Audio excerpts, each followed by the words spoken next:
Salut, Jean-Marcel de Fongan, Nupil International.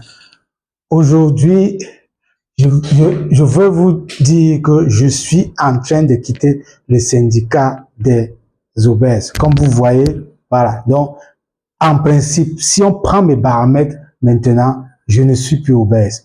Mais comme je connais comment le processus du corps, le processus pour perdre, pour complètement bloquer le poids, et je vous ai parlé hier du pondérostat. Mon pondérostat est en train de communiquer actuellement avec l'hypothalamus. L'hypothalamus, c'est quoi? C'est parce que le pondérostat est logé dans l'hypothalamus.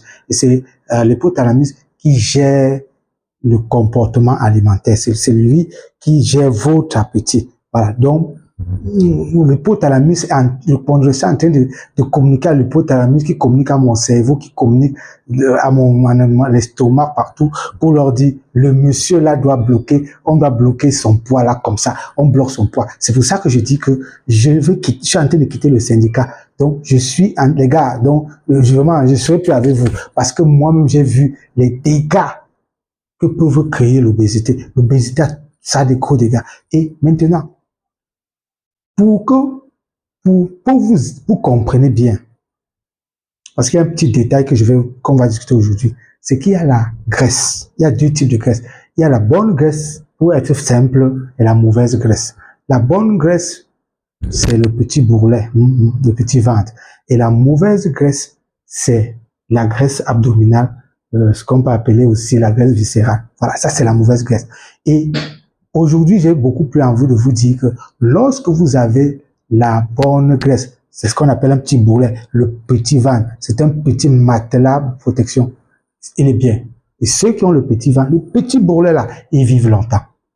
Et pour que vous compreniez ça, le mécanisme, pour que je vous donne de façon technique, vous comprenez ce que je suis en train de dire, prenons l'exemple de 3 personnes qui sont en train d'aller faire une randonnée en montagne. Comme la vie c'est une randonnée.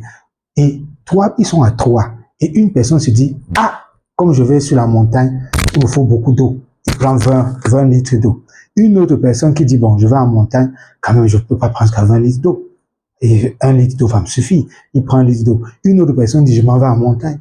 Est-ce que j'ai même besoin d'eau? De toutes les façons, je prends même 20 centilitres d'eau comme ça ou 20 litres. OK.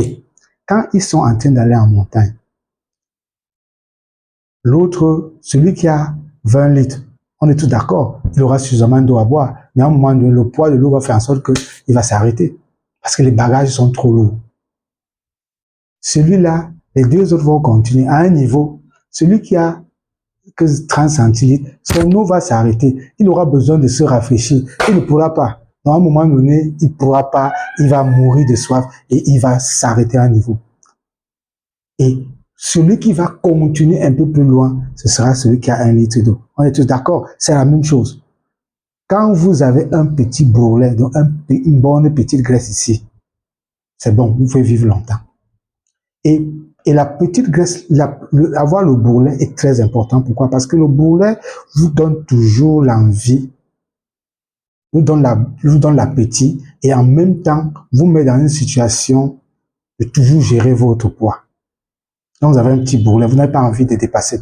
Et maintenant, j'ai envie de vous expliquer aussi un truc qui dérégule beaucoup de gens, c'est les régimes. Il y a tellement de régimes, les régimes cétogènes, les régimes où on te dit non, il ne faut pas prendre tout ce qui est sucré. Les régimes où on te dit non. Moi, en ce qui me concerne, par rapport à l'expérience que j'ai, parce que, écoutez-moi bien, ça fait 14 ans quand même que j'ai vendu le thé, que j'ai commencé à vendre le thé il y a 14 ans. Enfin, j'ai juste arrêté. J'avais arrêté, j'ai vendu le thé un peu, après j'ai arrêté. Donc, je dis, même si j'ai recommencé, j'ai quand même une expérience un peu dans ce domaine. Ce que je conseille aux gens, ce n'est pas de faire le régime, mais c'est de manger équilibré et manger pas trop.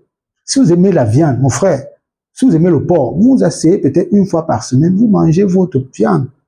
Peut-être pas en très grande quantité. C'est ça.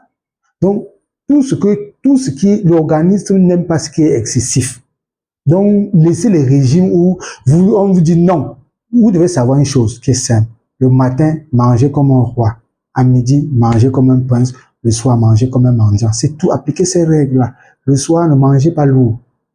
Parce que il est dit, tous les diététiciens, tous les nutritionneurs vont vous dire, ce que vous consommez le matin, la nourriture que vous mangez le matin, le corps le gère complètement.